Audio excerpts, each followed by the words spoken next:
ஒரு ஊர்ல ஒரு காக்கா இருந்துச்சு.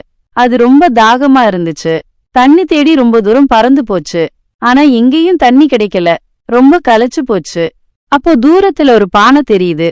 அட, அங்க தண்ணி இருக்க வாய்ப்பு இருக்குன்னு நினைச்சுக்கிட்டு வேகமா பறந்து போச்சு. பானைக்கு பக்கத்துல போய் பார்த்தா அதுல கொஞ்சமா தான் தண்ணி இருந்துச்சு. காக்காவால அந்த தண்ணியை எட்டி குடிக்க முடியல. காக்கா ரொம்ப யோசிச்சுச்சு. இந்த தண்ணியை எப்படியாவது குடிச்சே ஆகணும்னு முடிவு பண்ணுச்சு. சுத்தி முத்தி பார்த்தா சின்ன சின்ன கற்கள் நிறைய கிடந்துச்சு. அதுக்கப்புறம் காக்கா ஒரு கல்லா எடுத்து பானைக்குள்ள போட ஆரம்பிச்சுச்சு. கொஞ்சம் கொஞ்சமா தண்ணி மேல வர ஆரம்பிச்சுது. காக்கா பொறுமையா கல்ல போட்டுக்கிட்டே இருந்துச்சு. ஒரு வழியா தண்ணி நல்லா மேல வந்துருச்சு. காக்கா சந்தோஷமா தண்ணிய குடிச்சிட்டு பறந்து போச்சு.